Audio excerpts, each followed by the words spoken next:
Channel 5 Network, this is Morning Line with Nick Beres.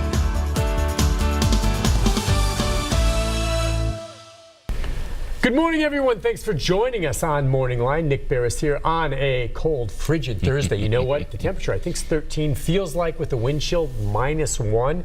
And that's why I am so thankful that our guest braved the elements to join us this morning to talk about, hey, politics, Donald Trump, never boring. Boy, there's some interesting things to discuss, and I want your take on it. Many of you who follow politics so closely, 737-7587 if you want to jump in. And I'm referring, of course, to our regular political scientist professor who comes on from MTSU, John Vile.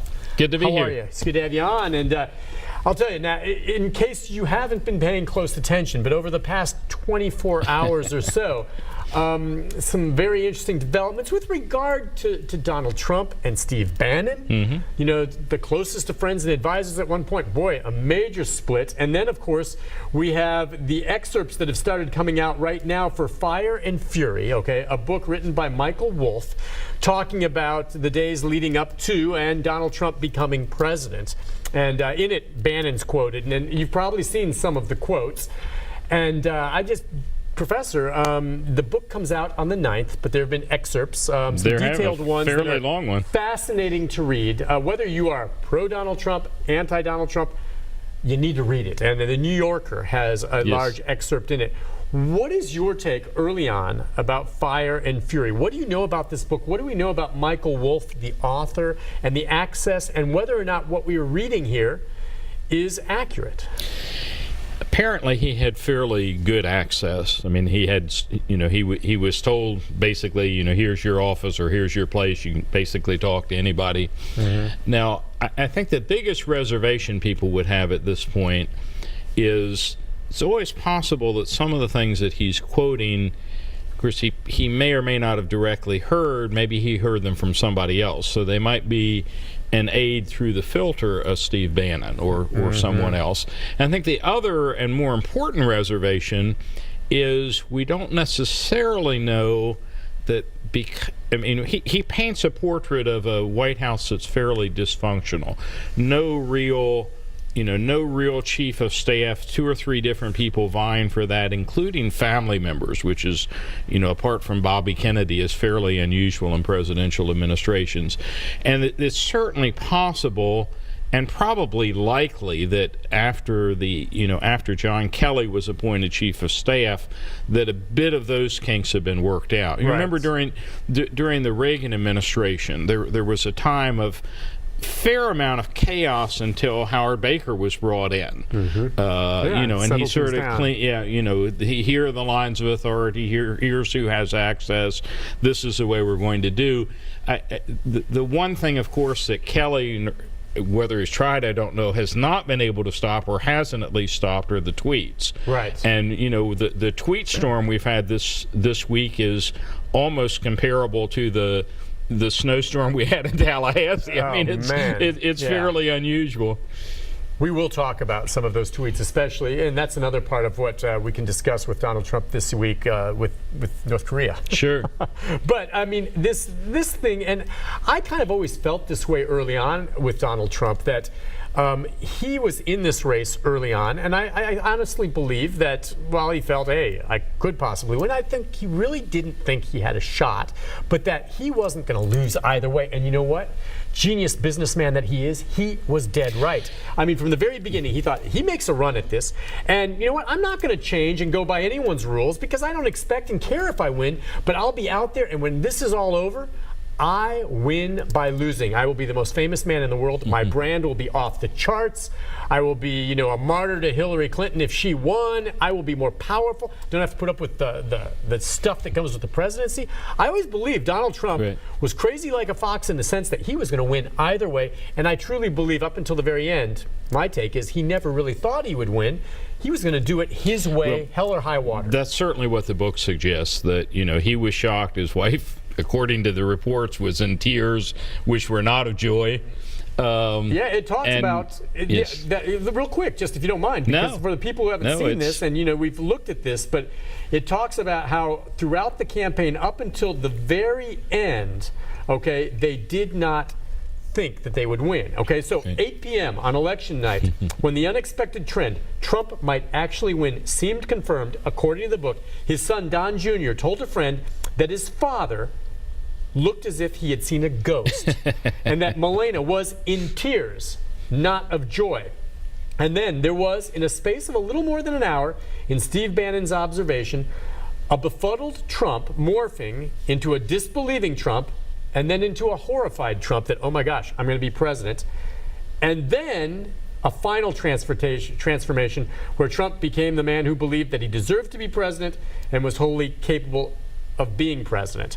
And that could be, if that's true, one reason why early on in the administration there seemed to be such disarray, because unlike other campaigns where they really, thought they were going to get it and they were going for it, Trump thought, look, now I'll probably lose. Maybe I can keep it within 6 points, and then I can ride off into the sunset as this most famous man on the planet who came this close to the presidency, and my business will take off. He never planned for any of this. That's why they were behind the 8 ball at the beginning when it started. And that's aggravated or complicated by the fact that he's not, he's the first president in American history, and I've made this point before, who neither had military experience nor political experience prior to coming to the White House. So he doesn't have the retinue of, people that he's worked with in the past. Well, that would make a good Secretary of State. This person would be good in Interior, that sort of thing. And one of the consequences of that is that you have a lot of positions that are still unfilled in the government. Right. And there's a possibility that in some cases he just as soon not fill them because he sort of wants to trim back, or he's not, EPA, if they lose people, so what does he care? He's not that interested in it.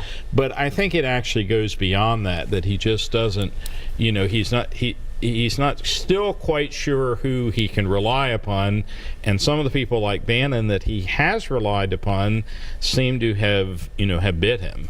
What do you think about that? Because it was interesting, even after Steve Bannon left the inner circle and the White House, he remained a fierce advocate for Donald Trump. Now, I understand that a lawsuit, or Trump's lawyers have been looking into going after Bannon, not the book, but Bannon's quoted in the book and he's quoted elsewhere as well, but did he have to sign some kind of non-disclosure after he left? And tell us about that, and maybe why Bannon is not abiding by it, and what Donald Trump can do about it. I don't know the legal intricacies of it, other than it does appear that many people who have worked for him have signed such agreements. And I think the same thing happened on The Apprentice, that they would have to sign some kind of agreement afterward.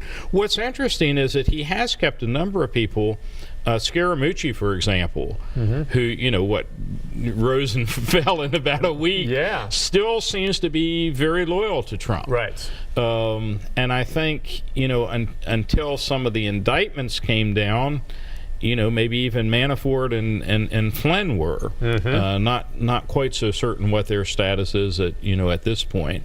But probably the most shocking thing, of course, that Bannon said was this accusation that the meeting that Don Jr. had with the Russians was treasonous or felonious, or I forget, treasonous I think was the term that he used.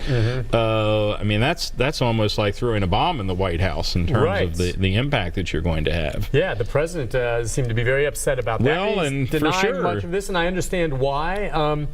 It's just so interesting that this. I'll tell you what, and some people, Linda just is following us on Facebook, and she thinks it's just trash the book, and that it's just trying to bait the liberals and go after. And my point on this is, I don't know how much. I can't, I'm going to read this book. All right, I read a lot of books. I'm going to read this book, and I will take it with a grain of salt. Right. It's something where I may not believe it all, but on the other hand, I know that I just wonder, his hardcore supporters and such, all right, the really hardcore ones are just going to say it's ridiculous. Some of the real liberal ones are say, this has all got to be true. I'm going to believe there's a grain of truth in there. Some of it makes sense to me. I mean, there's so many things you see that kind of correspond with, that explains this behavior. That explains this behavior. That just makes sense to me. But on some of it, I think it may be out there just trying to damage him, and I agree, some people say may go too far. There was a really fascinating article by a political scientist, if I recall, at Amherst earlier in the week. And I forget the abbreviations, W something or another. Right. But basically saying what you see with Trump is what you get. Right. And according to him, there's no grand strategy. Trump just sort of comes in, and one day one day it'll be North Korea, the next day it'll be immigration. They all may be issues that sort of resonate with the American people, but he doesn't seem to have the apart now from the tax plan, which of course he has succeeded in getting adopted. He doesn't seem to have the perseverance or the attention span that these. And one of the things that's been denied in the book is the aide who comes and just says, tell me what Trump's top 3 priorities are. And according to the book, he's not able to do it. That doesn't sound unlike the Trump that we see sort of from one day to another. But of course, remember Donna Brazil just not too long ago. She was in the headlines for a week or two with some accusations, sort of negative things against Hillary Clinton that she'd otherwise been through. And 2 weeks later, not too many people seem to remember what she said. So yeah, you have to take these with a grain of salt, and I suspect there will be other books that come along. This is maybe the first in a sequence, but I'll be curious about the sourcing and to see what some of the people behind the scenes say about all this. But it is interesting. I'll say this: if there is a legitimate break between Donald Trump and Steve Bannon, there's no question. Now, whether or not Bannon tells the truth, there's no question. Steve Bannon knows a lot about what happened. He was there. They were in lockstep. They were very close. Now, apparently that's broken now. Well, one of the fascinating things is to sort of see the blame game here with what happened in Alabama.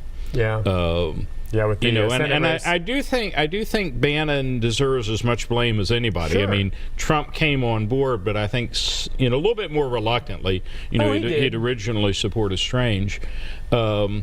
So Bannon's capital is down a bit right now, quite apart from what his relationship continues or not continues to be with Trump. That's a good point. Well, listen, we'll take a break. When we come back, your thoughts on this, whether you think this book's garbage, whether or not you think there's something to learn from it. It's the first of many. Give some insight. It's just fascinating to follow this type of stuff, to get a handle on whatever the president is. And we certainly have someone in the office right now that is interesting, that's for sure, if nothing else. The number is 737-7587. If you're on hold, stay there. We're also going to get into some of the tweets as well, and the Twitter feeds going crazy, and the latest with North Korea and the nuclear. I was going to bring an easy button, but I didn't. All right, we'll take a break. Be back with more right after this.